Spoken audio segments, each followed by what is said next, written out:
episode 19 of Ion Dependency. We interrupt the scheduled Ion Dependency program to bring you this reminder.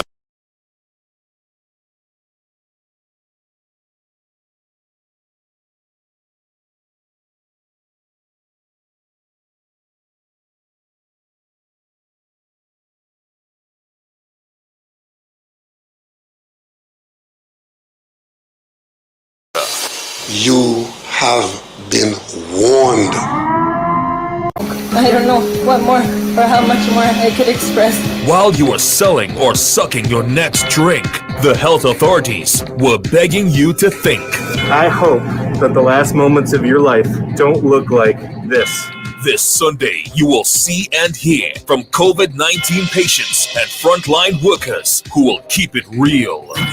Listen live from 6:15 p.m. on I-95.5 FM or watch live on the Eye on Dependency Facebook page or YouTube channel. Eye on Dependency, reality radio at its best, is sponsored by the Counter Trafficking Unit, Ministry of National Security. You better tell someone.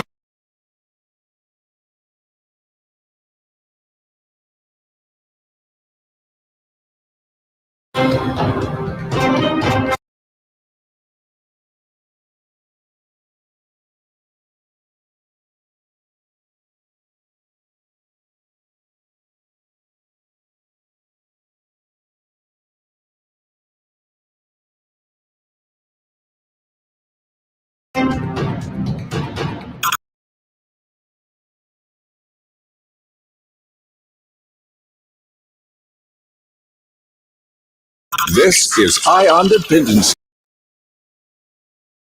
with Garth and Natasha, Sundays at 6:15 p.m. on the most influential name in radio, I-95.5 FM.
Good evening. Welcome to Iron Dependency. I'm Natasha.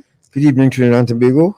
I'm Garth and I'm Natasha and Kerr as usual, and Shortman on the other end, to try our best to add our rounds of ammunition to this fight against this invisible enemy. Mm-hmm. And we're going to try our best from our arsenal, because time we think that we're making inroads into the addiction problem in Trinidad and Tobago, something happens. And we just made a big step for gambling. Mm-hmm. And here we go again, and it's unfortunate. And I don't want to be the bearer of bad news that already. We've lost the line. We've lost the line, folks. We've lost the line.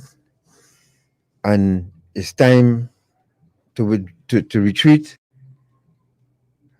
and start again.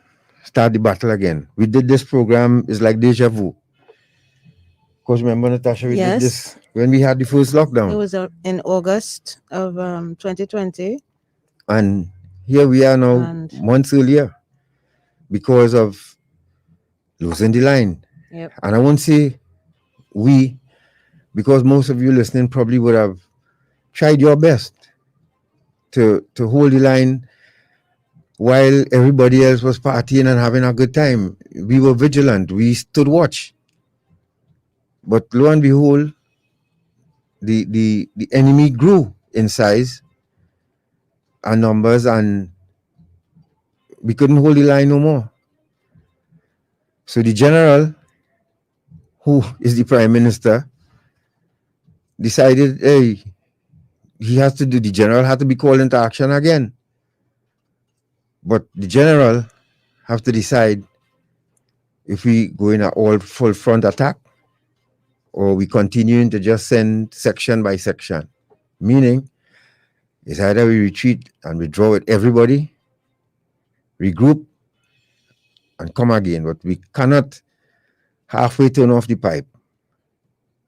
Because if the police must go so far, and I want to congratulate the police, Natasha, for the work they have been doing. Yes. And of course, coming up with the idea to imagine we have to tape off Bandar Promenade to keep people in their homes. Yeah, that is a bit ridiculous. And close down supermarkets, Yeah. and other places where people go to buy grocery items. Because everybody is flocking to the supermarket and the grocery. Why? They have to actually close the parks and recreation places, and police still catching people sneaking, going to bed, and just as when we thought we had this big move for gambling this time around with the NLCB, we have to push back now and understanding now the fight against alcohol and other drugs use going to increase again and put people in more danger again, because the addict and the alcoholic will have to find a reason to leave home. Will have to. Those who really addicted. And the rates of domestic violence as well. Exactly. Because people are indoors. Children are indoors. As an addict, I know what I'm telling you. To stay indoors while in the middle of an addiction is really terrible for an addict and his family, or her family. And right now, as we speak, the latest score, if you don't know, is 233 for 8. That's the latest score. Just released from the Ministry of Health. So this evening, Natasha, we decided once again, while you the addict fighting up and the family's trying to cope with you home, and you trying to leave home, coming up with all kind of reasons to leave home, every time you step out there, they're playing Russian roulette. Every time, if you're not careful. So we put together another package for you this evening that, again, will in support of the authorities in their fight. We've done it before, we'll do it again. Natasha, could you explain what we're going to do this evening? Yeah, so this evening we are going to take a look, first of all, at what is happening outside of Trinidad and Tobago, what is happening in India, what is happening in Brazil, what is happening in North America. And then we will come back home, hear from the general, as Garth described him, and his, lieutenants? Colonels? Yes. Right. We will hear from them, and we will hear about how our healthcare system is now facing risk. Not only our lives are at risk, but the people who are trying to save our lives, their jobs are increasingly more difficult now. And then we will look at some of the, I wouldn't say victims, but some of them were victims, but the survivors of COVID. What does it look like as someone who has suffered with this deadly virus? And for the first time, we will hear from someone who survived COVID. A local man who survived COVID-19. You hear from Mr. Brent Teixeira, and I want to thank Senator Paul Richards for passing on his information to us. I was listening to them there one morning, I think it was Thursday morning or Friday morning, and I called him right after and I said, we need to speak with this gentleman, and he has agreed. So we will speak with him this evening. That's Mr. Brent Teixeira, who could actually tell you how he felt as a national of Trinidad and Tobago. What was his experience? What is his experience? And any of you out there willing to share testimony, fine. But we want you to understand that this is not a joke. And for those of you who think it is, just do us a favor on our independency. the anti-maskers and anti-vaxxers, the frontline needs your help right now. The medical institutions, they need your help. Since you all are superhuman, you don't need mask, you don't need vaccine. Then volunteer your time.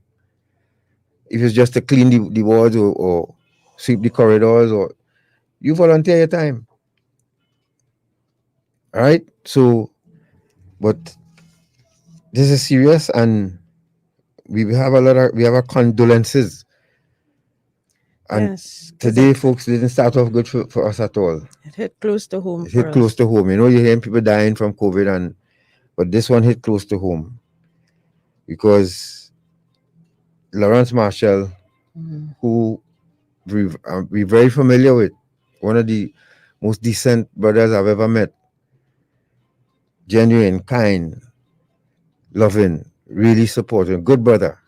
COVID took him. He was former Trinidad and Tobago bodybuilding champ several times over. His nickname was the Beast, but the bigger beast got him. We've lost the line, folks. Let's get serious. So, let's get straight into it because we have a lot to share with you this evening. And Alison is asking if it's true that if we compare ourselves to India per capita, we're in a worse state than they are. I cannot answer that, but ironically, we are starting with India. India is a very populous nation, and of course, you know, they are going through a really bad surge of infections and deaths at the moment. So we just wanted to share a news item with you about what is happening in India. Yeah, and these are 2-3 minute clips, folks, because we're trying to touch on everyone. And to those bar owners who still insist, because remember we wanted the last time, but you didn't listen, so we're going to show you in Ontario what they thought about closing down bars. All right, that's a very important aspect of it, because alcohol, whether you all want to admit it or believe it or understand it, it's a drug, and people will risk their lives to get that drug, whether it's beer or whatever. All right, so let's go to the first video. COVID-19 infections surge in India. Let's see what the statistics, if it's not equal, but you will see what could make it equal and what's going on in India right now. So let's start with that first. Just as America begins to emerge from the worst of the pandemic, the situation in India is getting more dire. Chris Livesay is in New Delhi, where infected people have been forced to line up just to get the oxygen they need to breathe. Chris, good morning to you. Good morning. India continues to break records, both of infections and deaths. The government is struggling to ramp up its supply of oxygen and vaccines, forcing Indians like these to line up for hours, sometimes even days. He's been waiting under the hot New Delhi sun for 5 hours. But for 18-year-old Rohin Sharma, filling up his oxygen canisters is a matter of life and death. Critical condition. Your mother is in critical condition. Yes. It could be worse, says Sonu Yadav. 2 days.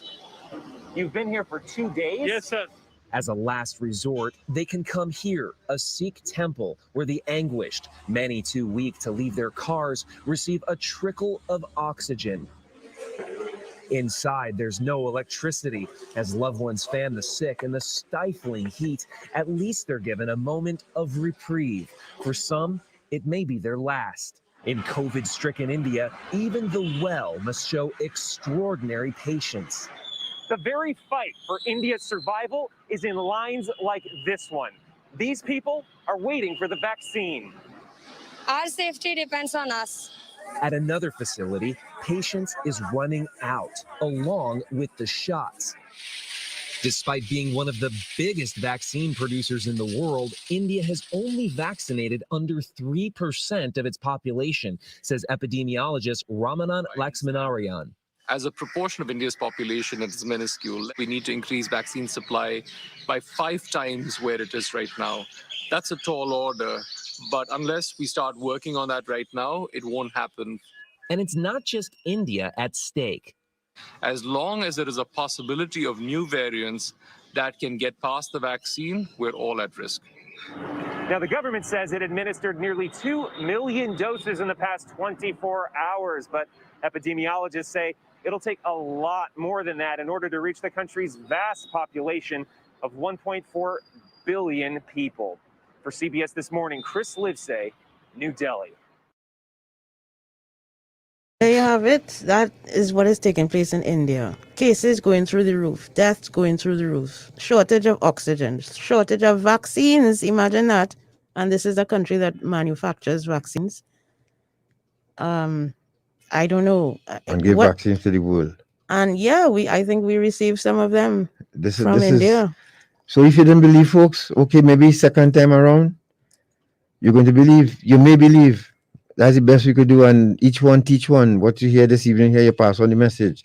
And I want in particular to see, if you didn't see it yet, because it made the rounds around Facebook, but the ambulances that lined up to go into Quora. That's something I haven't seen here for quite a while. And something you would see internationally. It's starting to look international.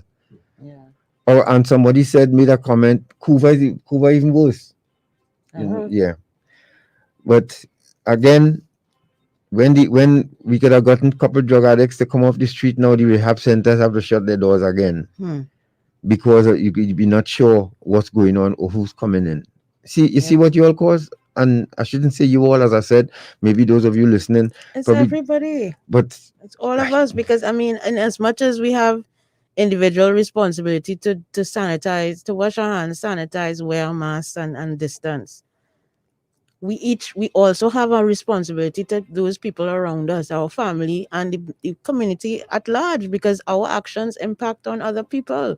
And we also wonder about what the alcoholic would do to our family locked in a house. It's like moving into a cage with a tiger. That's what it is, you know. You all don't know half the story. So let's go to Brazil. Rio de Janeiro's iconic Copacabana beach, covered with hundreds of body bags, a tribute to the 400,000 Brazilians who lost their lives to COVID-19. We cannot accept these deaths quietly. If we do, we will be accomplices of the crimes committed by those who govern us. That's why we staged this awareness campaign. Antonio Carlos blames President Jair Bolsonaro for downplaying the virus and delaying the vaccine rollout. Em plena pandemia. While people were dying and starving, he was riding a jet ski and participating in anti-democratic protests to shut down Congress and the Supreme Court. But he was only able to do this because he still has the support of many Brazilians. Every hour, the group held a symbolic funeral, a reminder that the pandemic in Brazil is spreading rapidly and is far from over. Vaccine shortages have put the inoculation campaign on hold in many cities. Brazil's health minister, Marcelo Queiroga, made an appeal during a World Health Organization briefing on Friday. We're calling again on those who have vaccine surplus to share it with Brazil as soon as possible so we can move forward, broaden our vaccination campaign, contain the pandemic at this critical time, and avoid the proliferation of new variants. Brazil is the second country in the world to have reached the grim milestone of 400,000 deaths by COVID-19. But it's not the only country in the region facing difficulties. Latin America as a whole is taking a turn for the worse. The region accounts for more than 1/3 of coronavirus deaths in the world, but only has 1/8 of the population. Today, most of the countries in the southern corner and the Andean region are going through new peaks of transmission. Countries like Peru, Ecuador, Bolivia, Argentina, Uruguay, and Guyana are reporting a dramatic rise in infections, and their health services are overwhelmed. Infections in Colombia are also rising, and hospitals in big cities like Bogota and Medellin are running out of beds. Monica Yanakiev, Al Jazeera, Rio de Janeiro. So there you have it. Brazil, the largest country in Latin America, going through it, and the entire of Latin America, which gives us pause for concern here in Trinidad and Tobago because we are so close to them. But everybody is experiencing the same things. Overwhelming number of cases, inability to vaccinate the population as quickly as you would like, and the healthcare systems being overrun. Brazil hits 400,000. Now, folks, you could imagine if we lose 200,000 people. All you think all 8 Venezuelans now, we'll want them then. Because it's 200,000 people we're talking about. So go ahead, keep not listening while everybody beg. Ontario resists closing bars. To the Bar Owners Association, I want you to see this. Since we couldn't understand and you feel people were attacking the bars and they had something against the bars and the bars and the bars, the drug you're selling were causing certain things to happen. Let's look at what that is. Let's go to this next one. COVID testing, starting today by appointment only. Thing is, that message got a little garbled. I've been having like fever on and off today. Divya Vivekananda got sick after meeting up with friends. This morning, a Toronto hospital said she and about 75 others didn't need an appointment. But then a couple of doctors came out and they're like, you all can go. We're not going to test you guys if you didn't have appointments. And we were like, we've been waiting in the cold for so long. She spent much of today trying to book an appointment, but testing and contact tracing are all so backlogged now, experts say it's all too late. We can't possibly be in touch with case contacts fast enough to prevent them transmitting infection to other people. Instead, COVID hotspots like Toronto continue to push the province to allow it to close restaurants and bars. I can't make a willy-nilly decision and just say I'm closing everything down and ruin thousands and thousands of people's livelihoods. So show us the evidence, hardcore evidence. Toronto says it has. We provide and upload data to them in respect of all our cases every single day. That's how it works within the context of large outbreaks. The province really needs to get out of her way. This is going to look horrible in hindsight. A major study published last month found adults who tested positive for COVID were twice as likely to have reported dining at a restaurant. That's eating, drinking, singing, shouting. Sounds like a bar, doesn't it? Other places around the world have taken that to heart. Tomorrow, Paris begins a 2-week closure of bars and cafes. New York is also ending indoor dining in some areas. Sick and awaiting a test appointment, Divya Vivekananda thinks it's a good idea. 2020 is canceled anyway, so I'd rather just stay home and stay alive. Katie Nicholson, CBC News, Toronto.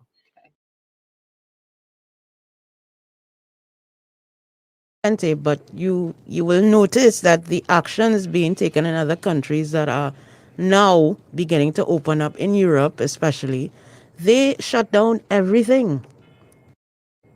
And it's only because of that very strict lockdown that they have been able now to start opening back. I don't think people are reopen. Reopen. And I don't think people grasp really what we need to understand is how this virus is transmitted from person to person. We're going to take a break, and when we return, you're going to hear from an enhanced clip from Dr. Rowley, from the general, because we felt that this is what some of our people wanted, when he was telling us to stay at home. So we put some sound effects to that. You'll hear a statement from Dr. Richards, and then you will see the ambulances line up to go into Cora.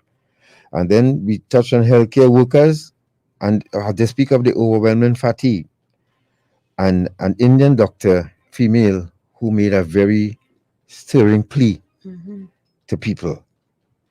You're listening to Dependency. We'll be back. This is reality radio at its best. Eye on Dependency on I-95.5 FM. Hello. Hey, how you going? I'm good. Long mind see you guys. Come on line by me this weekend now. Oh, that on the line? Yeah. No, man. You have oxygen in your house? You have a heart monitor in your house? You have a ventilator in your house? You have IV set up in your house?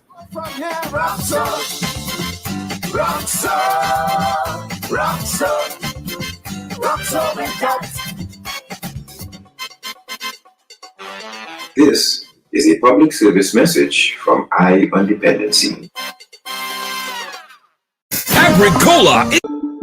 Loan promotions that will make you go wow! Wow! The computer and internet bundle CIB loan. Get a maximum of $15,000 with just a 0.75% interest rate. Call or come into our offices at Pro Queen Street, Arima, 667-7633. Pamela's Mall, Marabella, 219-7745. Scarborough, Tobago, 639-6468. Or Port of Spain, 627-3127. Agricola Credit Union. Your very own, working for you. Hello, my name is... Confused or worried about symptoms during the COVID-19 pandemic? If you only have a runny nose or are sneezing, you may have a cold or allergies. Have you lost your sense of taste or smell? Are you experiencing shortness of breath? These are common symptoms of COVID-19. Coughing, fatigue, and fever are all symptoms of both flu and COVID-19. If you have a temperature above 38 degrees Celsius or 100.4 degrees Fahrenheit, call your local healthcare provider or hotline for medical advice and ask whether you need a COVID-19 test. If you have any COVID-19 symptoms or are waiting for test results, stay home and isolate from other members of your household. Drink fluids and eat well. Always wear a mask if you're in the same room as others. If you test positive for COVID-19, follow your healthcare provider's advice. If at any time you experience a danger sign like difficulty breathing, chest pain, confusion, loss of speech or mobility, don't wait. Seek medical care immediately. Remember, you can prevent colds, flu, and COVID-19 by following a few basic precautions. Stay safe and protect each other. We're in this together. Know your risk, lower your risk.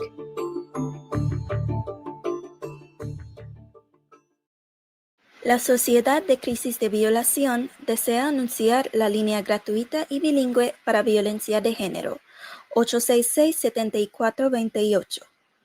Este servicio es gratuito, confidencial y profesional. Está disponible entre 6 p.m. y 6 a.m. todos los días de la semana. Nuestros interlocutores entrenados pueden hablar contigo en español e inglés y pueden escucharte, guiarte o darte la información necesaria. Llámanos a 866-7428. Recuerda, mi voz es tu voz.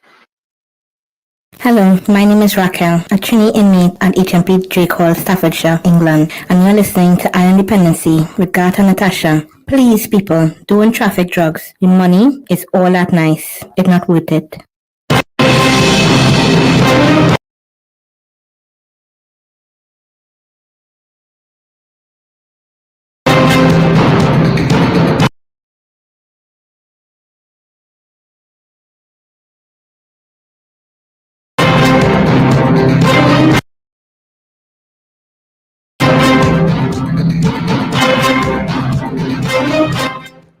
Thank you for staying with us. This is I on Dependency, and good evening to you if you're listening on I-95.5 FM or if you're joining us live on Facebook or YouTube.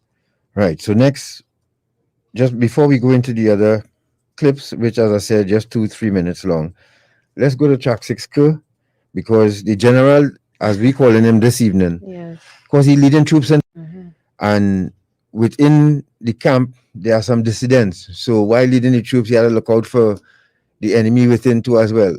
And when I say that, I'm talking about the other side of the government that's supposed to come together to fight this. Instead, we fighting another army while we fighting the. So let's go to Dr. Rowley again when he told us this.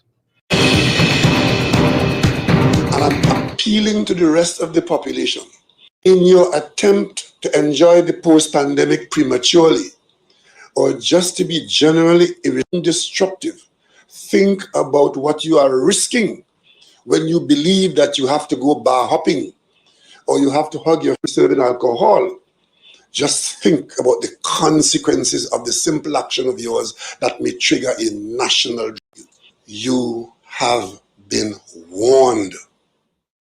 Given the burning desire to be there with everybody else, we are forced now to restrict from 6 a.m.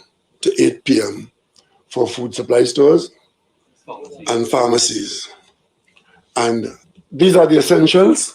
And we are saying to the population again, for the days ahead as described, if you don't have to come out as an essential worker or don't have to come out for essential business, stay at home, stay away from people.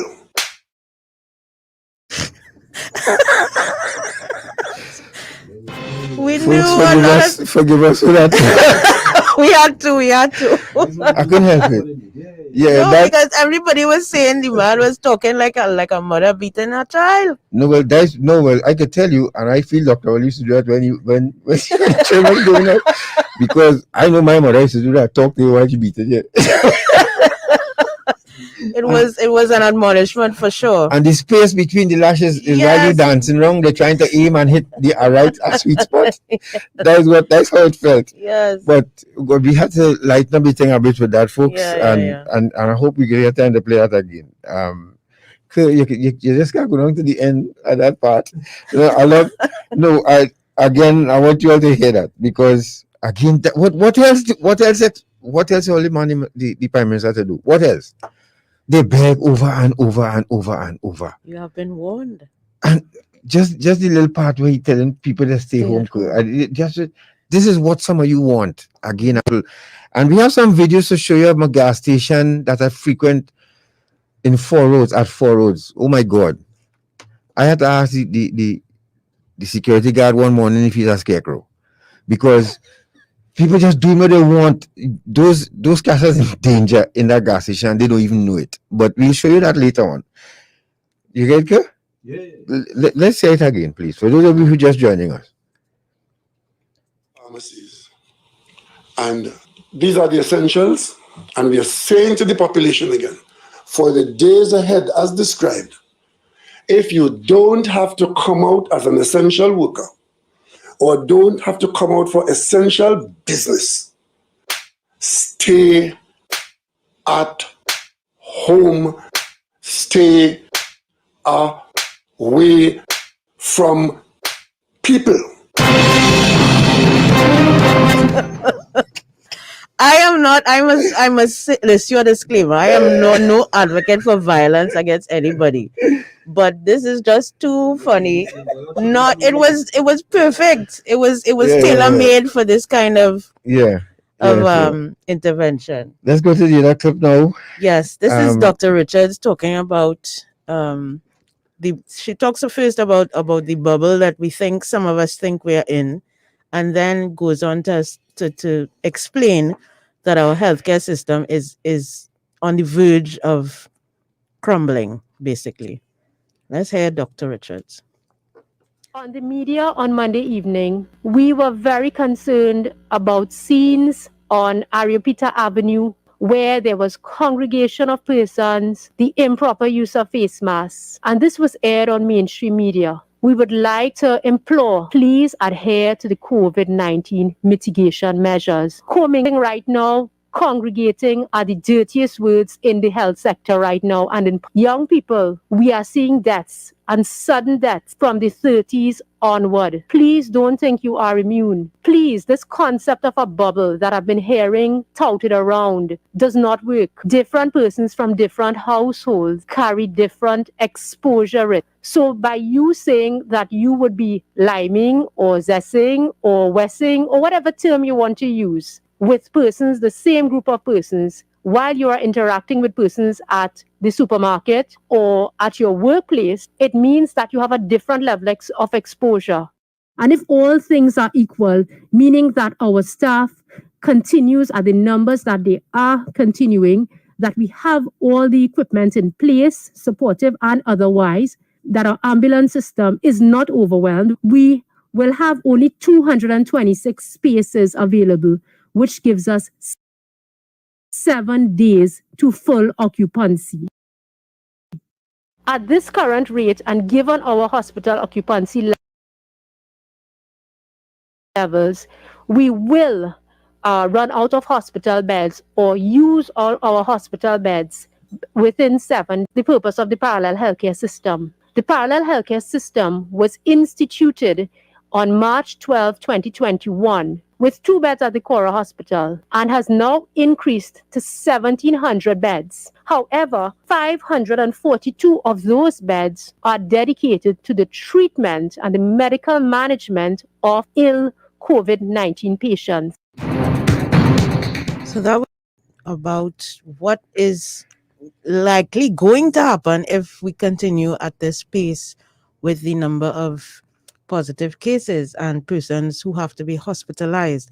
And I know for firsthand, I can say firsthand that that is real, because my sister was in a vehicular crash the other day, and when the ambulance workers offered to take her to St. James said, no, we can't take her. They offered to take her to Port of Spain. She didn't want to go to Port of Spain, so she had to go to her private doctor. So that even if you have a genuine medical emergency, some of the hospitals may not be able to see you because they are overwhelmed with COVID cases. If you're just joining us, you're listening to Dependency, and if you're just tuning in, of course, you missed the score, and you didn't know the score today. Well, it's 233 for 8, sorry. 233 for 8. Yep. That's the score. 8 deaths today. All right. So as I've said, if you still don't think we lost the line, we've lost the line. Yep. And it's time for the general to make a decisive decision. And an all front attack would be an all round defense. That's what we have to do now. I say shut it down. We say that's our recommendation. Yes. Don't care who vex, because they will vex if you do, if vex if you don't. So general, So better they vex if you do. you have a decision, because yes, right now, especially Jamaica not tightening the screws, and they're not releasing it. Who vex? Because when you're talking to the bar owners saying they're not responsible for people standing outside your establishment. Which really? is ridiculous. Who's responsible? Why did they come there? Why they're there? It's because of what they bought from a UNC. And again, we want to be first world, or we're talking about developing. Now, if we get the laws that apply elsewhere, people can't even stand in the road and drink. You can't walk the road with a beer in your hand. Oh, we love Trinidad and Tobago because we could do that. It's the land of the free, but could be the home of the stupid. And that's what we don't understand. Alcohol have some of us really stupid. So let us go now to just this short clip, 32 seconds of ambulances trying to get into Cora. Yes, you may have seen this circulating. Right. And then we go to a video called Healthcare Workers Overwhelmed, the overwhelming fatigue that they suffer. And then you'll hear this stirring play from this Indian doctor. Those of you listening on radio, thank you very much for staying with us. And good evening to the people of the prisons. A special message for you. Jeremy de Graaf and that brother who keeps fighting for a rehab center for Tobago as well, Officer Samuel. Let's go to this clip. Watch this clip. Right now, this is how it's looking. This is how it's looking. Right? This is how it's looking. This is how it's looking. Ambulance like rain. Ambulance like rain. Much. Busy. Cora busy. Ambulance like rain. COVID on the rampage. I'll learn that, please. Learn that. Okay. Yeah, we lost the line, folks. You all let your guard down. Look, this is an international look here right now. And as someone pointed out, Cuba is even worse. Imagine this. Imagine. Let's hear from the healthcare workers now, because we have frontline workers out there, and say condolences to the family of that young doctor who passed away, only 33 years old. and he's gone fighting on the front line while you worrying about your next doubles or drink or fast food. That is our problem still. We didn't get the message yet. Let's go to this.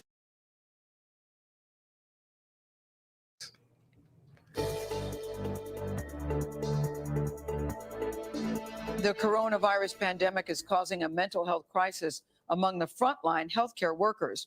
One study found that 57% have experienced acute stress and 48% exhibited depressive symptoms.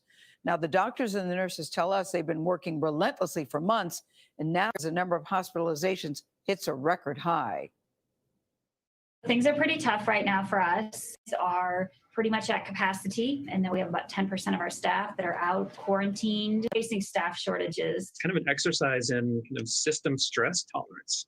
How much can we take until the wheels fall off? Are you seeing your hospital where you're working being overwhelmed with patients? We're certainly getting a major influx. We're having to manufacture new places to put people. We're looking at a situation where ICUs are going to be full. Even if we can create physical beds, we just won't have the staff that we need to be able to care for people the way they need to be cared for. What is it like emotionally at this point? Healthcare workers are carrying an enormous emotional burden and toll from the last several months. Just the level of fatigue and accumulated trauma our healthcare providers have faced already.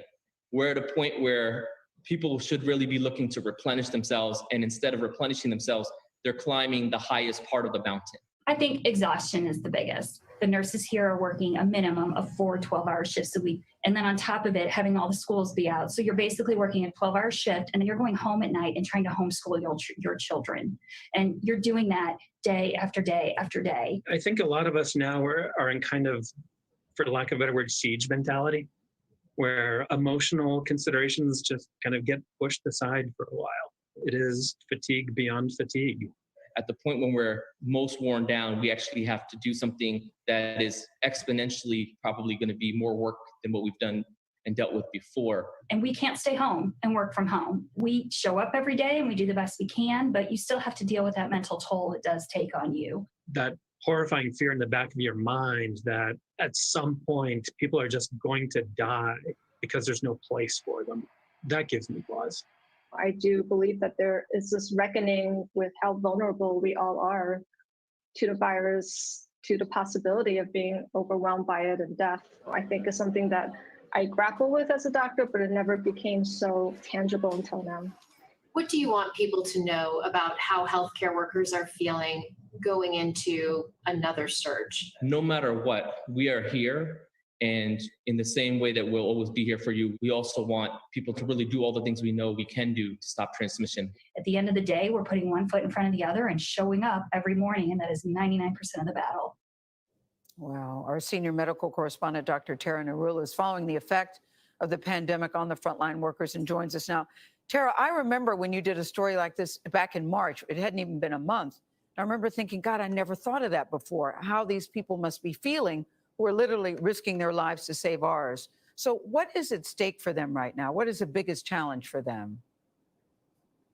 Well, Gail, you heard the fatigue is certainly a challenge, but it really is this sense of being in a marathon. And it's just a relentless pace that doesn't let up for all of these months. The concern that they're just going to, as Dr. Nielsen said, drown under the weight of all of these patients. How are they going to take care of them? But one of the other biggest challenges is feeling like people still aren't taking this seriously. Walking out of the hospital, seeing people not wearing masks, in lines, packed together, waiting to get into a bar. And that's why many of them have turned to television or social media to tell those personal stories, thinking maybe that will make an impact. This is what we're witnessing inside the hospital. Dr. Dillon in the piece telling us one of the darkest moments for him was telling 2 teenagers that their father died in his ICU, and then 3 days later that their mother died. All of this over the phone without these kids being able to say goodbye to their parents, to see them. So these are the stories that we hope will make an impact on people so they take these mitigation strategies seriously. They must go nuts when they walk around and see people being so careless and reckless. I heard one doctor say it's like running a marathon, what you just said, and then being asked to do the Ironman right after that. There's just no let up. Do they have any silver linings? Do you see any silver linings for them? Well, certainly they talked about the hope associated with a vaccine, and also hearing these survivors' stories and seeing survivors, that gives them the strength to keep going. They also talked about the camaraderie being a silver lining, that they really bonded being in the trenches together. But as Dr. Nielsen said to us, there is a light at the end of the tunnel, but it's a very long tunnel still. Gosh, Tara, thank you very much. I think these stories are so important to remind people again, wear your mask. So there you have it from North America, and the same thing is happening here. We just haven't been able to hear directly from the doctors and nurses who are on the front line. But if any of you are listening or have a relative who is a frontline healthcare worker, please give us a shout and let us know what you are what you're seeing, what you're experiencing, and how you are coping with the added stress of the increased numbers of COVID patients. If you're just joining us, you're listening to Dependency, and we are doing part 2 of We Warned You. And we tried our best to lend our fight alongside yours deeper now. We could have doctors now who have to take drugs to keep going. You all don't know that, huh? Especially the experienced doctors and the ones who can pass on that drug that could keep a doctor going over time. So it's like running the engine without gas, but it's still running, or water, and they have to keep going. So to Dr. Shival Surnarayan's family, we offer condolences to you on behalf of the people who didn't care to listen. Today I had to wake up to the news that Lawrence, the Beast Marshal, gone. I didn't have a good morning. This really hit home. So listen to this other frontline worker now, this young doctor who is going to who's sending out a plea to you folks out there who still think that it's a hoax and still want to brave. Listen to her. I told parents that their 22-year-old son died. Lied to patients that they would get better when I knew to my bones that they wouldn't. Watched breathless women crying to Allah all night. Dear Society, I'm Dr. Sandra, a first-year resident at a government hospital in Delhi. Our ICU received its first COVID-positive patient on the 28th of March. A seemingly healthy man in his early 40s who was not maintaining his blood oxygen saturation levels. Since I was new to the situation, I thought he would make it. But he did not even make it till my next shift. Since then, our ICU has been ambushed with COVID-positive patients. I was emotionally unprepared for the kind of grief COVID brings with itself. I told parents that their 22-year-old son died. Lied to patients that they would get better when I knew to my bones that they wouldn't. Watched breathless women crying to Allah all night. Watched people shatter in front of me as I told them their loved one died. The last words of one of my patients before my friend intubated her was that she had a 4 and an 11-year-old at home and that she had to make it for them. She did not make it. Mothers stood before us with folded hands asking us to save their children. I looked at packed bodies every day and told myself that I need to stop thinking and keep working. I came back from work and cried about everything I was supposed to see. I cried, anxious that I would die just like my patients. My overthinking had reached such heights that I would ask myself if I should tell my parents that I do not wish to be intubated if I were to die of COVID. Trust me, your lockdowns are not difficult. You haven't seen the horrors we see. I wish I could show you videos of the pain I see, just to scare you enough for you to stay inside. Saying that it's difficult is an understatement. I do not wish to see this. None of us do. Do not put us through this pain. Do us all a favor. I'm not asking you to stay inside. I understand that not everyone has the luxury to do that. Just wear a mask when you're outside I would also like to remind everyone that every frontline worker, every healthcare worker is working tirelessly during this pandemic. I just happened to speak about it. Thank you.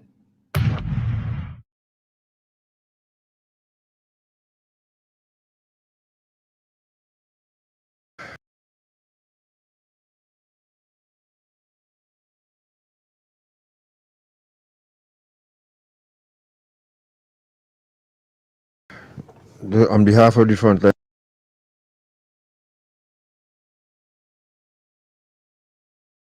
workers, I'm sure that they share her sentiments. They can't physically show us what they see, but take it from them. We have to take it from them that this virus is really horrible to watch people suffer and die from it. so if you're just joining us, you're not listening to the news, but it's an dependency. And you see, there's a domino effect when things like this happen. Because as I said, now the alcoholic cannot stay out as long as she wants, or the gambler cannot do it either. They're locked in a house with their family. It's like being locked in a cage with an elephant or a tiger. Sooner or later, you start to get on their nerves. They will want to come up with an excuse. They're struggling right now to come up with an excuse to go by somebody for something or go somewhere, but you know it's illogical because nobody should be out. So imagine an addict right now, or a family having to deal with that. You careless ones put them through. And as I said, we have took some time and looked at us, especially by that gas station and even after Dr. Oli made the announcement. And still, I saying we can't be that. And to the prison officers, you have Trinidad and Tobago in your hands right now. Variant in there, it's all over. So every single prison officer, you have to be so circumspect and so careful and so jittery and joke. You can't play. No, that's it. Books closed here. Whether male or female. Well, that's it. We've lost base. Think about that. After this break, when we come back, we'll hear from an anti-vaxxer who begging you from his hospital bed about wearing masks. So he's anti-masker, sorry. And then there's a doctor who will show you what a dying patient looks like. I'm sorry for you just listening on your radio, but we'll try our best to bring you in and explain what we see right after this break.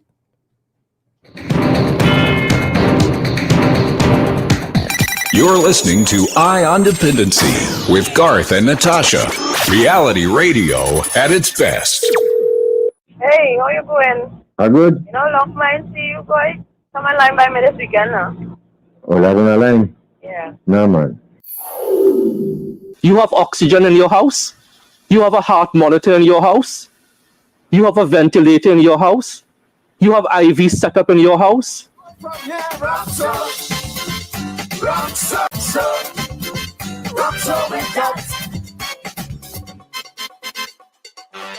This is a public service message from Eye on Dependency. They are always with us in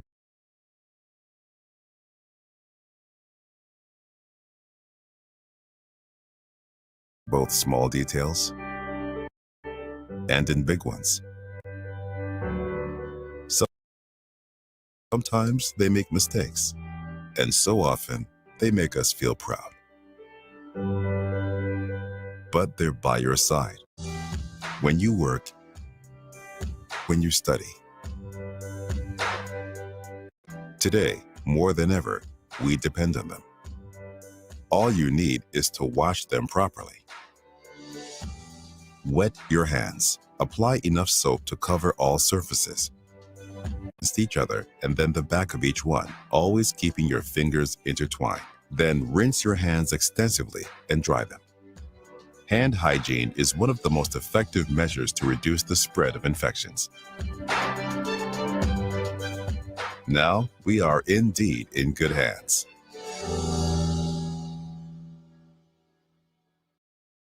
The Rape Crisis Society is happy to announce its toll-free bilingual gender-based violence hotline, 866-7428.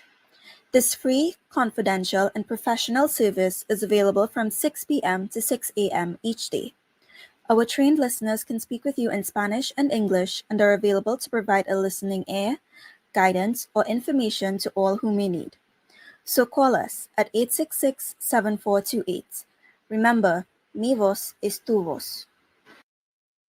Agricola is back with loan promotions that will make you go wow! Wow! 60 to 40 loan. For new members or members with no loan, get a maximum of $300,000 with just a 1% interest rate. Call or come into our offices at Pro Queen Street, Arima, 667-7633. Pamela's Mall, Marabella, 219-7745. Scarborough, Tobago, 639-6468. Or Port of Spain, 627-3127. Agricola Credit Union, your very own, working for you.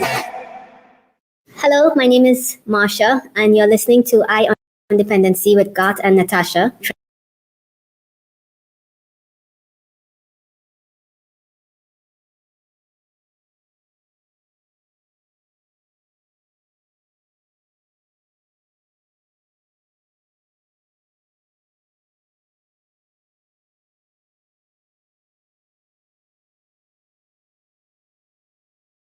Trinidad and Tobago. Don't you dare traffic drugs. It's not worth it. It's not an Easter surge. It's a surge of our behavior around that time, before that time, and after that time. We can't blame Easter. We have to put the responsibility on how we behaved and conducted ourselves. Not only at Easter, but in our private settings. Having parties at home, weddings at home, birthday parties, gatherings, all that contributes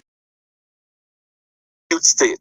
The worse this gets, the more the population needs to follow it. Stop looking for loopholes in the guidelines to converge. I mean, you would be amazed how many people write me for exemptions to this type of business, that type of business, this type of gatherings, looking for loopholes. Now is the time not to be focusing on the regulations, but focus on our individual and family behavior.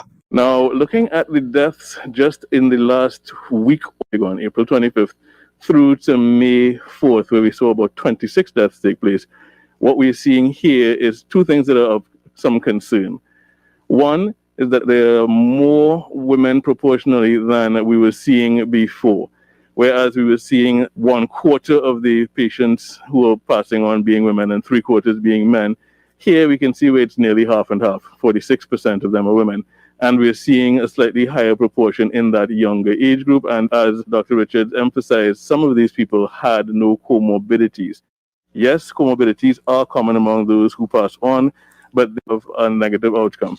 So no one should take it for granted that if overall death pyramid and that pie chart, what we see is an increasing proportion of women, whereas we were seeing 75-25 men to women. Dr. Hines, who's an epidemiologist, talking about our behavior succumbing to this virus and comorbidities. I mean, you've heard that phrase bandied about, but it really does put you at additional risk. And before you go, God, let me just remind those of you who are locked on our Facebook and YouTube pages, please like the video. That helps us to get more traction and to get more eyes on our page. So take a minute and just click like on the video that you're watching. Thank you. And I wanted, if for those people who have us in this position again, we sort of conquered that enemy. They had entered, but we managed to take them out. by right after Carnival. We were lucky we had a Carnival and we still managed to hold it down.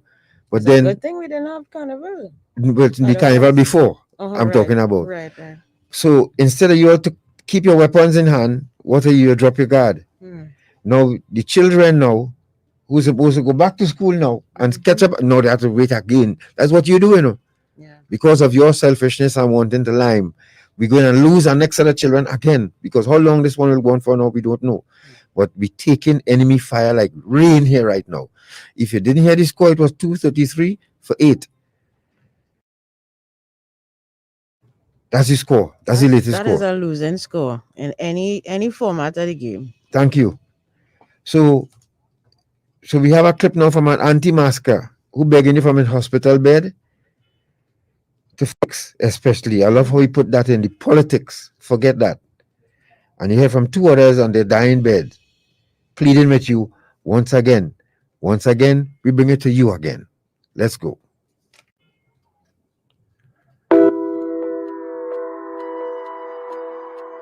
I didn't wear a mask.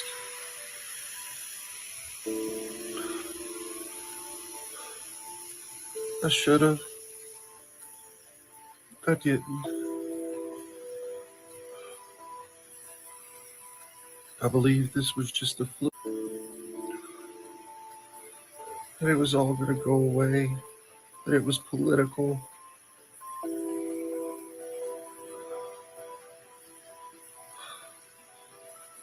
I didn't think a mask would help.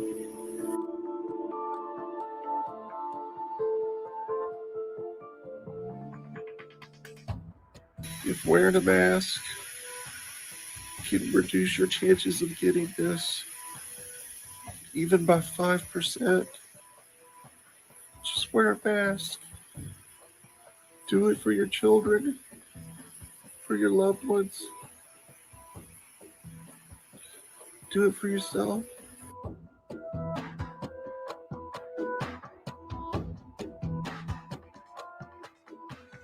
I listened to the wrong people say the wrong things. I was wrong. Can't be more wrong.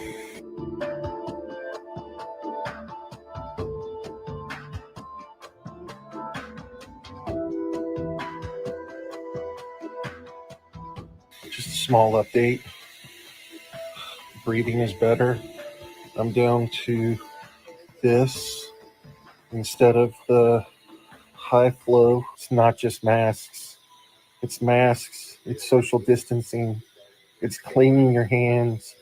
It's avoiding contact unless you absolutely have to.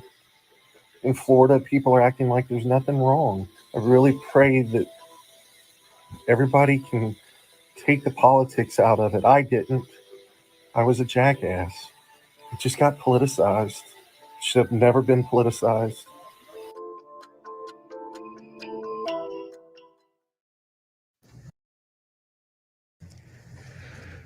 Sure, right. Yep. It should not be politicized. And this is what I'm No. saying. Instead of we have 2 generals fighting side by side, we have 1 general fighting the taking his army into a fight. That's wrong. That's just wrong. And for those of you who put politics into this, God be with you, and I hope it don't reach to your doorstep.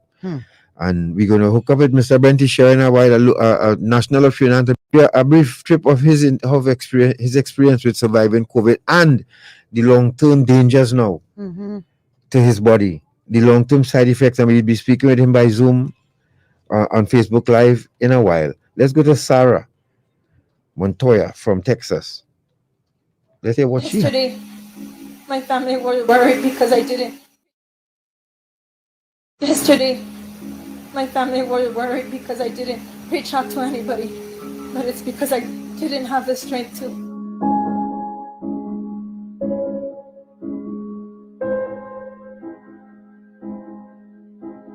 I've been admitted to the hospital for COVID. Never in my life did I ever think that I would be fighting for my bread.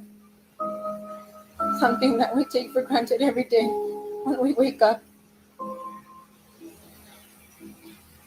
Please do not put your families at risk.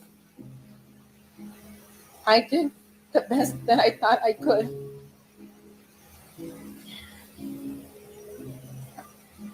It is not worth it.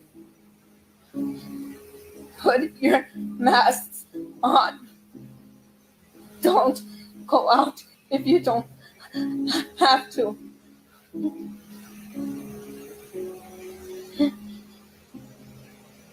I have fought too hard to have the life that I have now, and I refuse to give up.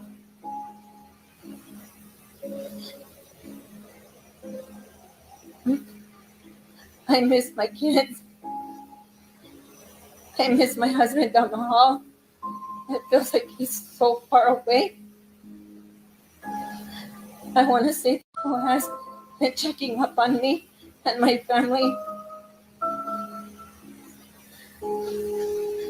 But I grant you, with the grace of God, I will be walking out of this hospital. I don't know when, but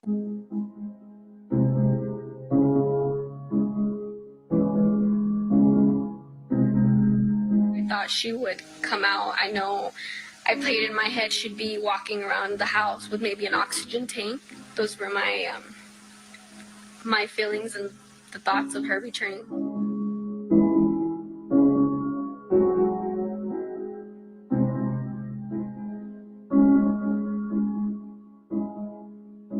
she asked for his grandma, and I haven't had the heart to tell her that grandma's gone. I'm not ready. Nobody could ever be ready for this. Everybody thinks it's a joke. It's not a joke. I don't know what more or how much more I could express.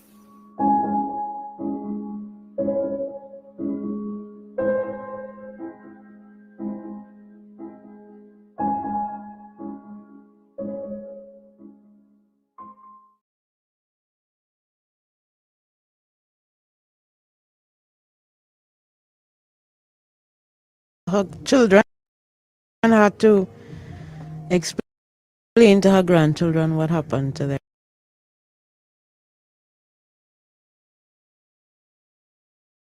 grandmother.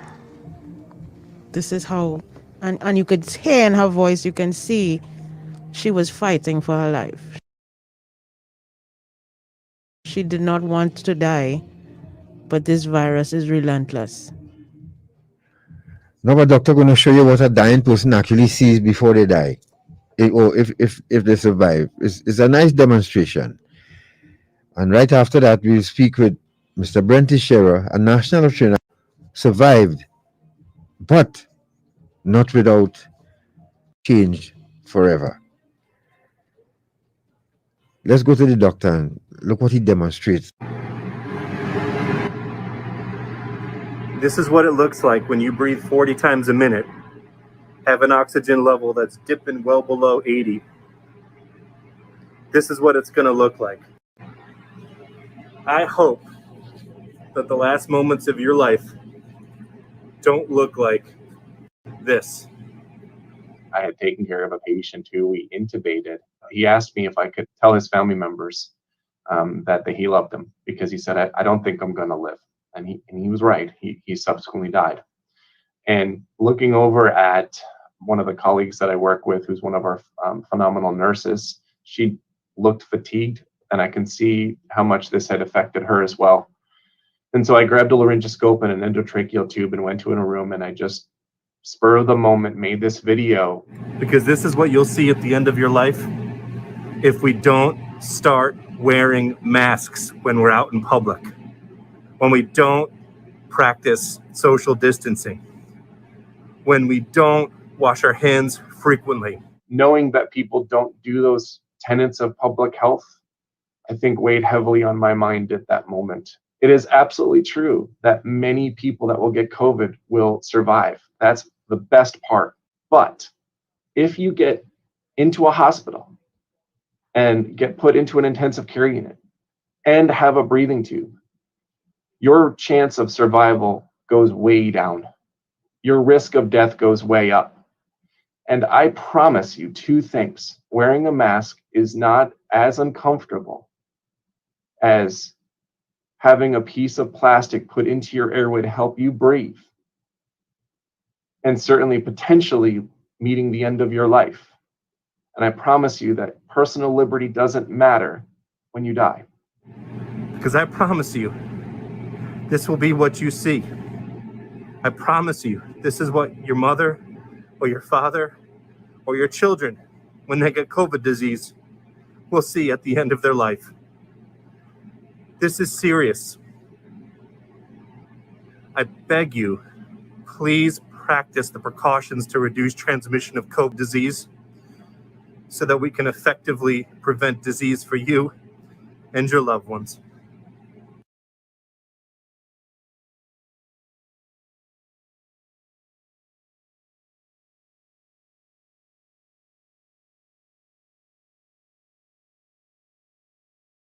Let's go to Mr. Teixeira now, who Shortman has standing by. Mr. Brent Teixeira is a national of Trinidad and Tobago who experienced this and survived the enemy. And he's joining us live on Facebook now. Brent, good evening to you. Good evening, Garth, Natasha, and Agreeing to speak with us. Good evening. And we get right into it because we have a very famous way of running out of time here. So, Brent Teixeira was okay, but then something happens, a switch went off. What happened? I got up one morning, and to put some background, was always a very healthy person. I never really went to the doctor very much because I never got sick very much. Never had any problems, exercise 3 days a week. I used to eat pretty okay, I thought, at the time. I had no complications in life. And I got up one morning with my eyes running water and feeling very itchy. And I thought to myself, this may be just one of those Sahara dust days that was really bad, and it will go away by lunchtime. It didn't go away by lunchtime. Around 2 o'clock, I started to feel pretty tired, and I worked for myself. So I said, look, let me go home and take a rest and come back out and work at it again the following day. I went home, the itchy eyes remained. I started to feel kind of fluish, but without a flu. I wasn't feeling right. I was feeling like I was coming on with something. The following morning, I got up. I had a very numb headache way in the background. Nothing to go and run, take 2 Panadol for. It was just a little headache in the background, but the itchy eyes went away. That headache remained about 2 days. I stayed home. I didn't go anywhere because I didn't know what I had, and I wanted to get better before going out. After the 2 days, the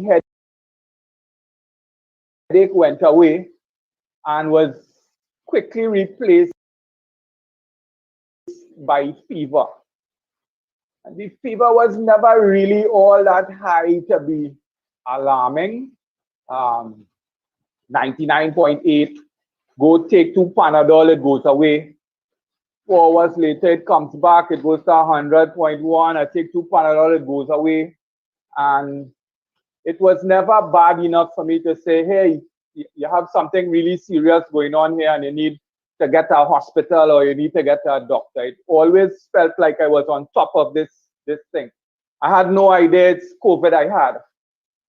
And the fever stopped. So I said, hey, I'm getting better. I just have this little cough now and it will go away and I'll be fine. The cough remained. I still wasn't feeling right.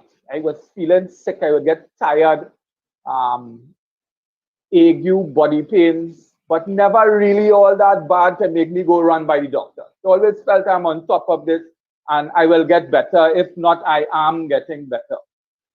Then one Saturday night, this is about a week in now, the Saturday night, I said, let me put in some eucalyptus oil in the bedroom and see if that will help with the coughing. and I couldn't smell it at all. And I said, hey, you have COVID. Nothing to panic about. Plenty of people get it and they get over it. And I listened to everybody at that time. Hardly anybody dying from this thing or getting really sick from it, so don't worry about it. Stay home. I don't want to go in the public system because they will treat you bad, and you're going in the general hospital and you'll sweat down and they have no drugs and they will kill me there, so I'm staying home. Monday morning, I said, I really need to know if I have COVID or not. So I presented myself at the St. James Infirmary at about 8:30 in the morning. The attending nurse said to me, Mr. Teixeira, from your symptoms, you don't have COVID. We're not testing you. Go back home. I said, with all due respect, ma'am, you're a nurse. Could I speak to the doctor, please? You're not qualified to tell me if I have COVID or not. Could I speak to a doctor? So doctor comes out, speaks to me, asks me the same questions. What are my symptoms? How long I have it? How high was the fever? I told them everything, including that I cannot smell. She says, you don't have COVID. We're not going to test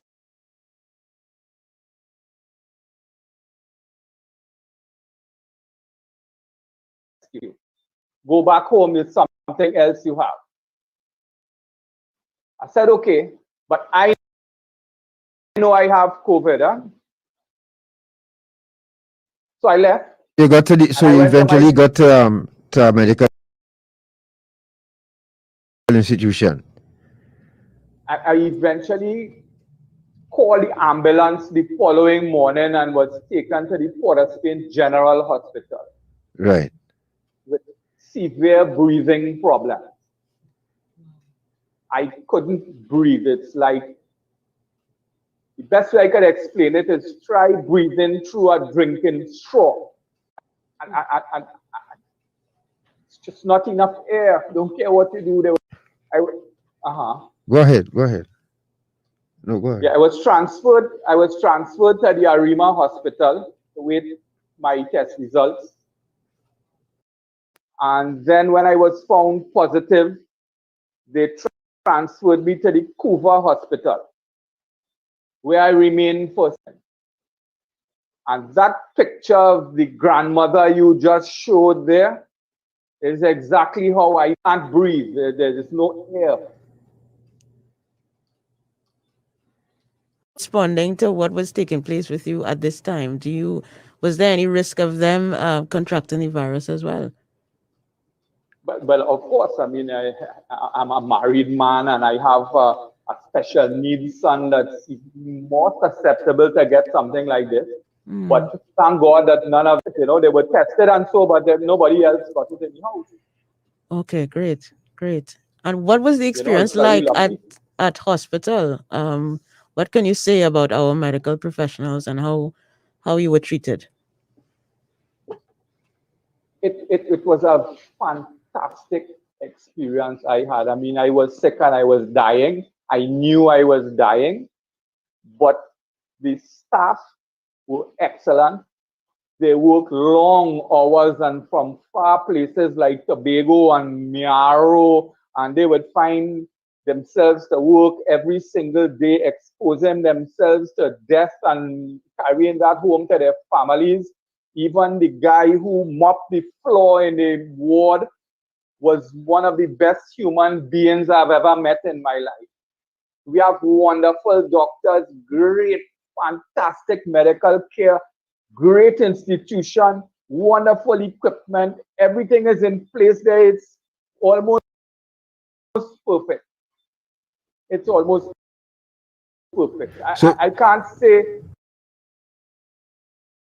my thanks enough to the people who work in that system.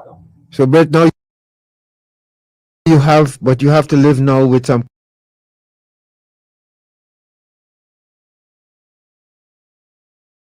complications. You want to share that with the listener and the viewers? Yes, I suffered from COVID in November last year.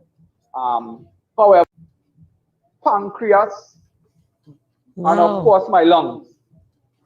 I became an instant type 1 diabetic. What? So now I have to live on 2 insulin injections. I have to administer to myself every. Wow. My lungs are getting better, but would take about 2 years. The kidney and liver have come back fine, and my heart will never be the same. Wow.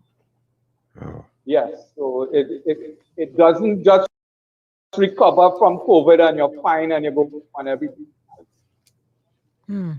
So I guess I'm hoping that it would differ from person to person, but basically there are fallouts from contracting this virus. Yes, they are. They are.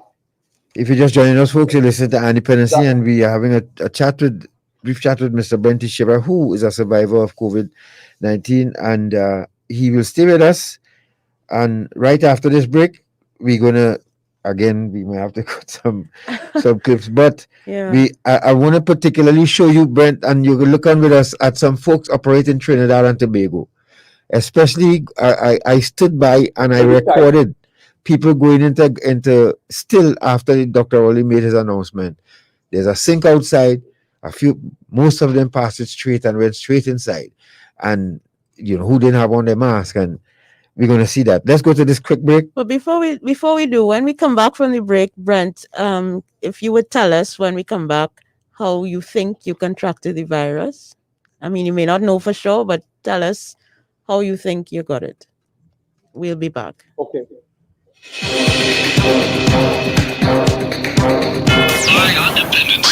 Eye on Dependency, where every life is a biography. On the Eye, 95.5, the most influential name in radio. Hello. Hey, how you going? I'm good. You know, long time see you guys. Come and line by me this weekend now. 11 line. Yeah. No, man. You have oxygen in your house? You have a heart monitor in your house? You have a ventilator in your house? You have IV set up in your house?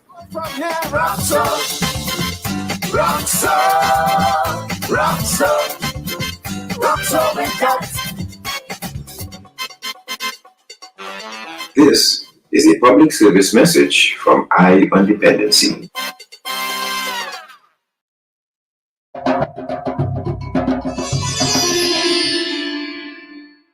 Mic check, 1 2 1 2. We are here today to talk about COVID and youth. Drag your bow, Mr. Fiddler. Vaji Baya Daya on your tabla. They say this normal is new. They say this new is good for you. But I want to breathe freely. I won't let this mask restrict me. This social distance control me. Nah. Stop your drum, Mr. Drummer. Don't baje baya daya on your tabla. You talk at me, not to me. Tell me I can no longer be me. Mic check. Can you hear me? I know that this disease is not about you. This disease is not about me. This disease is about we acting responsibly. We are here today to talk about COVID and youth. Can you hear us? Can you see us? Drag your bow. So you don't know that we don't know we're all in? We're all in this thing. This masking, physical distancing, hand washing, safe coughing, safe sneezing thing. Together. Yeah, we are here today to talk about COVID and youth. Yeah, beat your drum, Mr. Drummer. Baje baya daya on your tabla. We don't know we're all in. We don't know we're all in this thing together. We can stop the spread of COVID-19.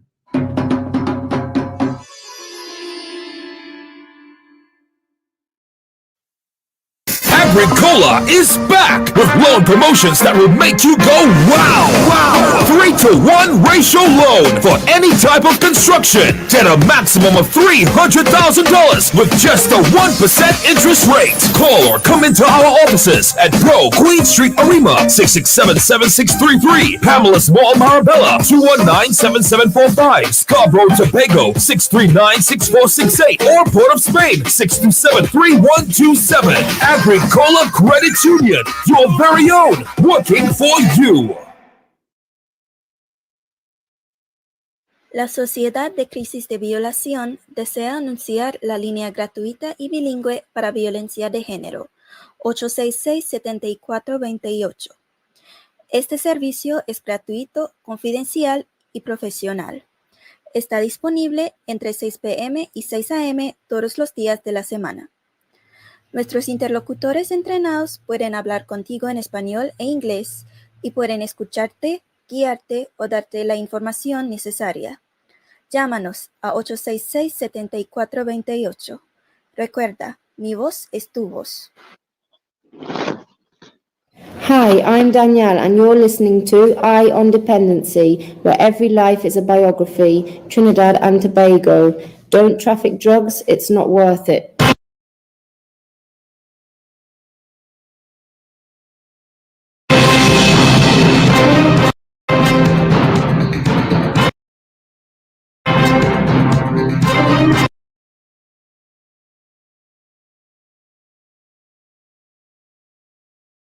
Thank you for staying with us. And we have Brent Teixeira speaking with us live on Facebook. He's a survivor of COVID, and you wanted him to answer a question, Natasha, before we go to this next clip. Yes, quickly. How do you think? I up to now, I have no idea. I don't know, but people walking around us with in the grocery still come out the house and go to the grocery. I have come across it twice already. So I now look at everybody around me as if they have it. Yep.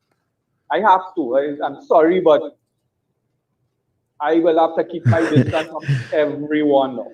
Yes. Oh God, sorry for laughing. Sorry, Brent. Sorry. No, that's true. No, it's true. I mean, you can't be too careful. No, you have to be. You have to be, because we're not going to get anywhere with this pandemic with our behavior. No, I was laughing at Kurt Pascal actually. Well, Kurt, don't worry yourself. Natasha and I are married, right? Yeah. Yeah. So no, but we still wearing our masks, but we have someone else in studio here, so we want to keep him safe as well. Right, but we husband and wife Kurt, so if she touch me from time to time, well, that's all right, because we both practicing social distances and from other people will be outside. Yes. All right, so don't worry yourself. But thanks for your concern, I appreciate it. Okay, so let's take short man, go to P for us. Let's show Trinidad and Tobago, and you could, before you tell us you can start with M. Start with M. Start with M. After the morning after this announcement was made, look what I saw at a vegetable stall. And this person, comorbidity, just from looking. Look at this.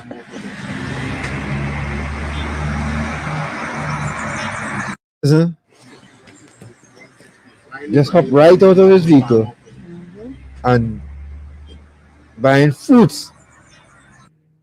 Okay? It's not only talking to the person who's selling, he's talking over the fruits and them. Right. Okay. Now, folks, this is not to disrespect anyone, eh? No. But I'm just showing you, when we let our guard down and look at his age, it could be serious with him if this hit him. Right. So let's go to N. Mm-hmm. God, look at this, folks. I took my time and I looked at our citizens at work. This is how the virus spreads. We have a new variant now, and it's spreading like wildfire. Look at us in action here. Now look at this gentleman. This made me laugh too bad. Watch how he washed his hands. Zoom in a little bit, but just short man, you could just run that again, please. This well-dressed person. Look at the length of time he stayed by the pipe. Wash, sit on the pipe, walk inside. Well dressed, eh? He didn't even have time to turn on the tap and turn it off again. Basically, that was the time he spent at the sink. Look at that. When you get an instruction to wash it at least 20 seconds, now he walk right inside and hand the cashier money. Yes. This has been going on at this gas station for quite a while. I always quarreling every time I go there because I'm telling them the security send them back by the sink. Don't let them just walk inside because they're going to hand the cashier money. And I saw a cashier licking her fingertips to open a plastic bag after taking the money. I tell you, I see you dead. She said, I said, don't laugh. I said,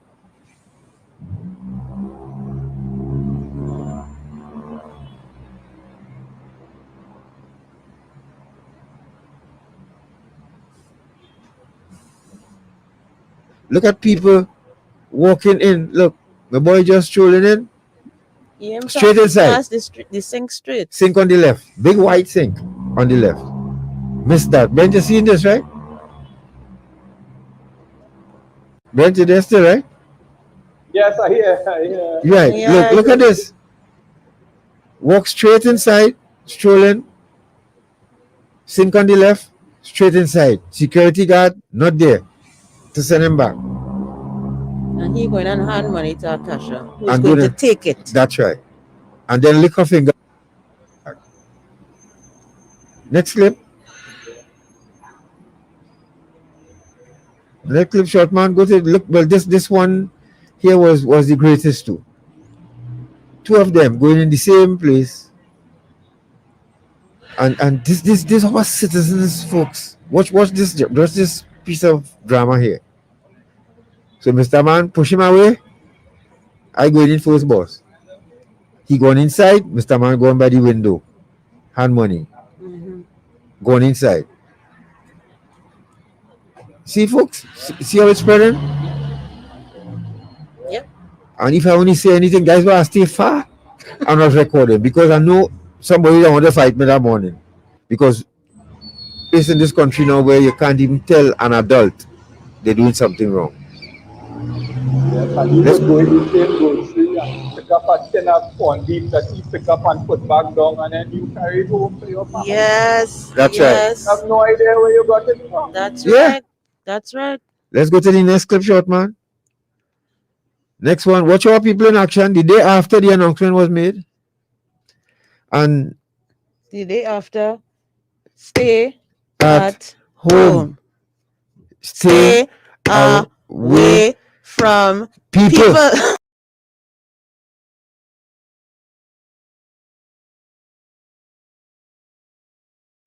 This is the day after. This is the day after. Right, folks? I mean, we all have to get gas. We all have to get groceries. But can we do it safely, please? And most of the time, forwards have well, they don't have any sanitizing station, and there's no gun for the security, the thermometer for the security, none. So if it's in Trinidad, I mean, people, come on.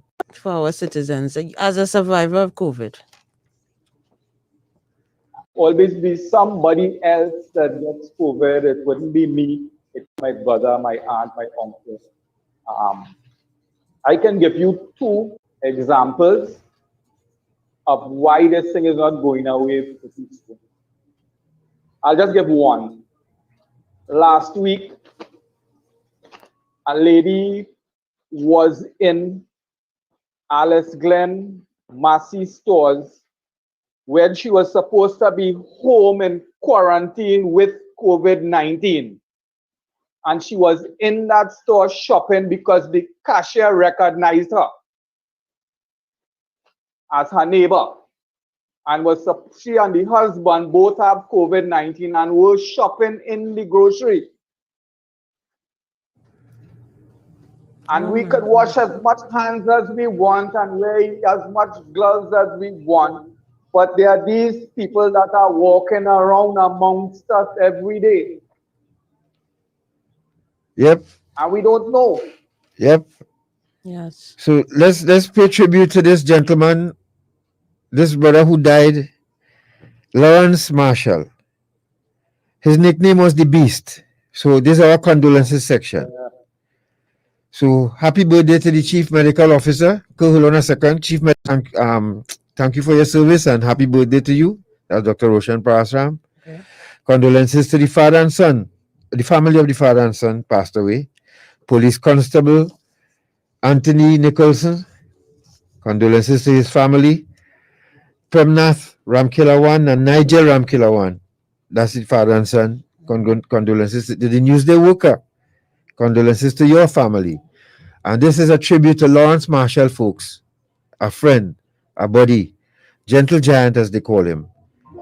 His nickname was the Beast. The Beast, but a bigger beast took him out. Let's pay tribute to him. And I'll tell you all about it when I see you again. We've come a long way from where we began. Oh, I'll tell you all about it when I see you again. When I see you again. Damn, who knew? All the planes we flew, good things we've been through. That I'll be standing right here talking to you about another path. I know we love to hit the road and laugh, but something told me that it wouldn't last. Had to switch up, look at things different, see the bigger picture. Those were the days, hard work forever pays. Now I see you in a better place. How can we not talk about family when family's all that we got? Everything I went through, you were standing there by my side. And now you gon' be with me for the last ride. It's been a long day without you, my friend. And I'll tell you all about it when I see you again. Every step I take, every move I make, every single day, every time I pray, I'll be missing you. Thinking of the day when you went away. What a life to take, what a bond to break. I'll be missing you. Somebody tell me why. One glad morning when this life is over, I know I'll see your face. Every night I pray, every step I take, every move I make, every single day, every night I pray. Every day that passes is a day that gets closer to seeing you again. We miss you, baby, and we don't stop because we can't stop.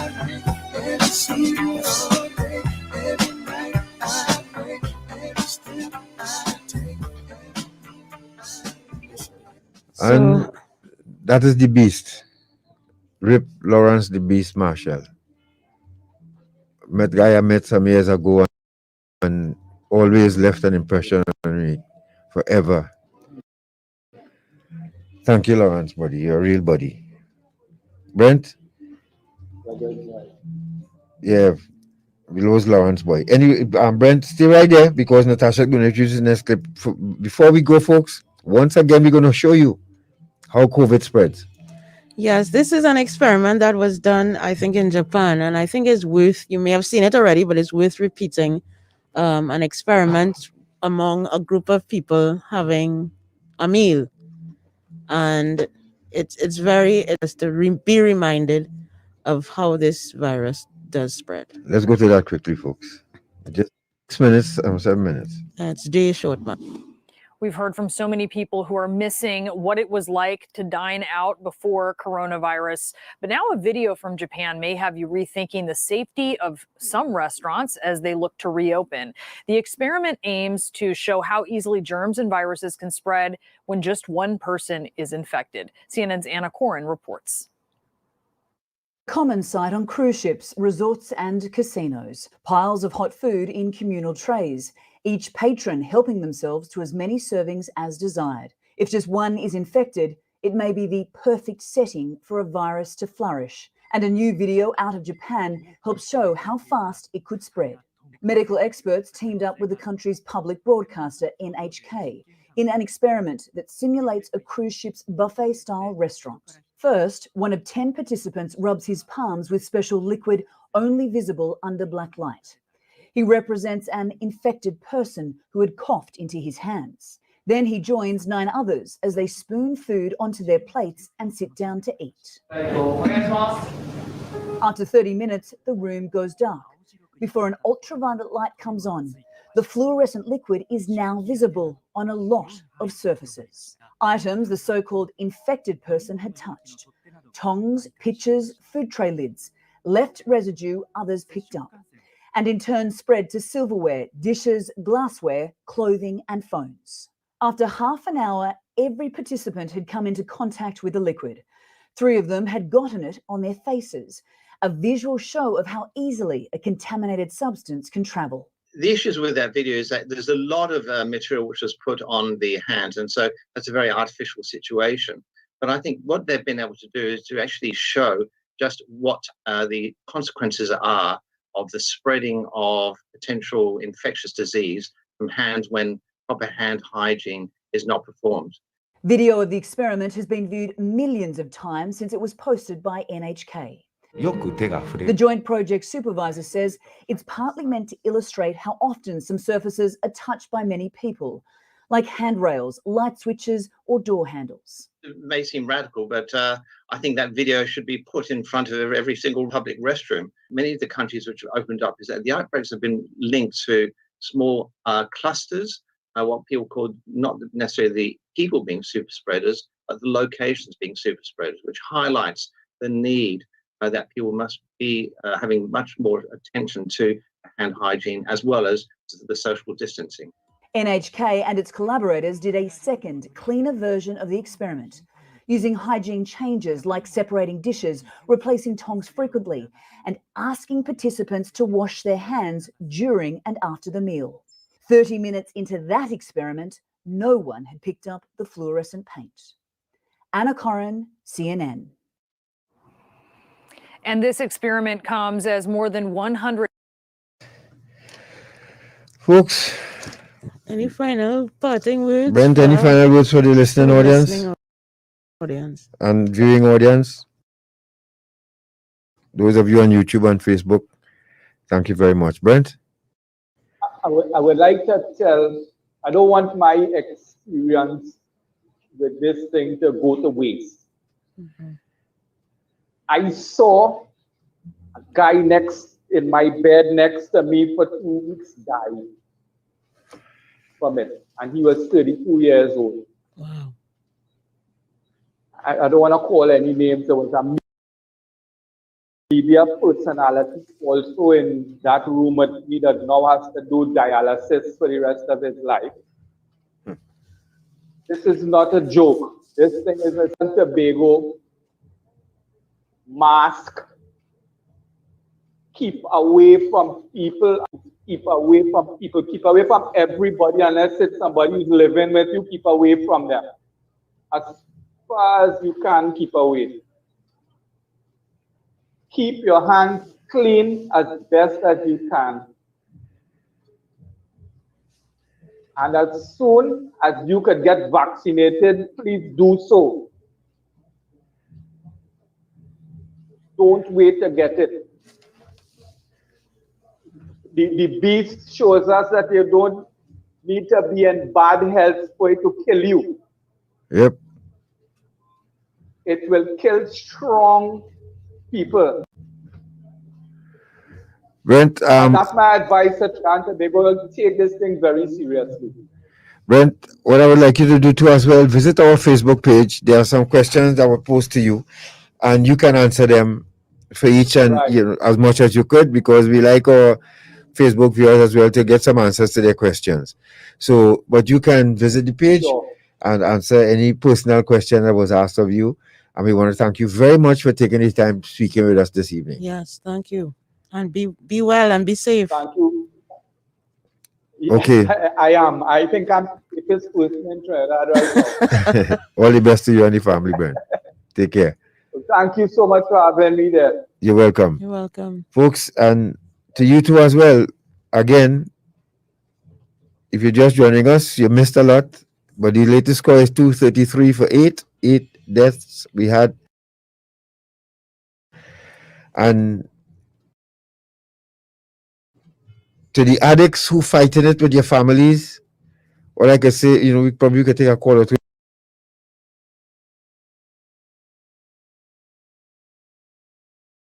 before we leave. 6223937. If you, oh sorry, go ahead, Natasha. I'm sorry. Yes, I have a very important announcement for the South community of Aripero Village, Rusilac.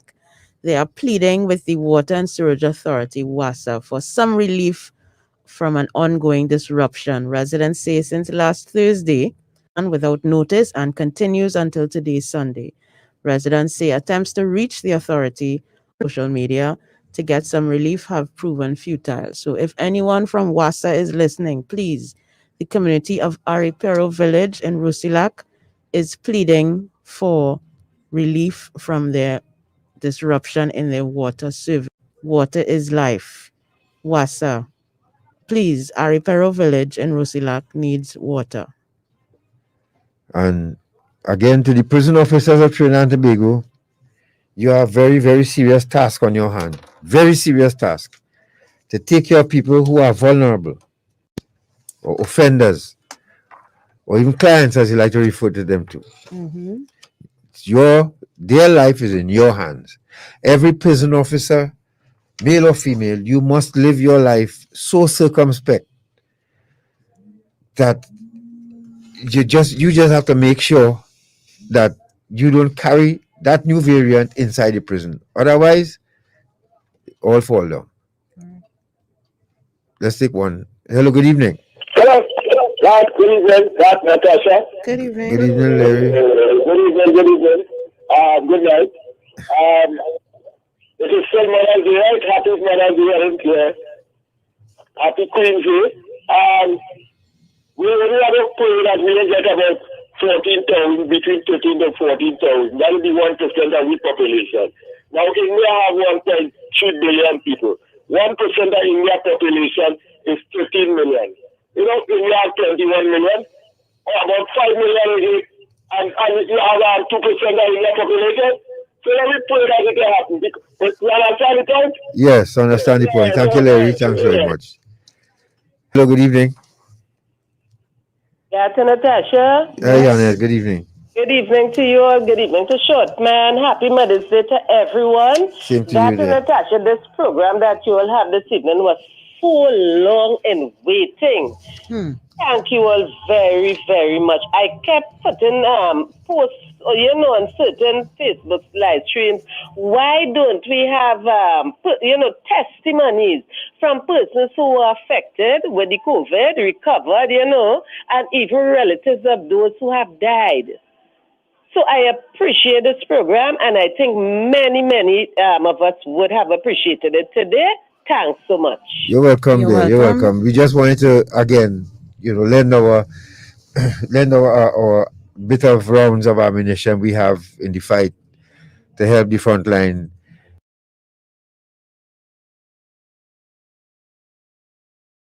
And the general and his team fight again. Can't help but do it. Again, too, there are a number of addicts and alcoholics and their families who will be suffering greatly, a great deal, Because they cannot access. Because they cannot have access to their drugs. And their drugs. And their drugs. And they're going to have the homes in a mess. So, and then the domestic violence is going to start again. Folks, let's try and reclaim the line. That's all I can say. That's all we can say. Let's reclaim the line by staying home. Don't have any the police officers putting their lives at risk every time they interact with you too. So, and you hear many police officers in quarantine already. Let's try and reclaim this battle and win this battle. All right. Yes. Thank you very much for joining us. Thank you. Be safe. And these are the essentials. And we are saying to the population again, for the days ahead, as described, if you don't put as an essential worker or don't have to come out for essential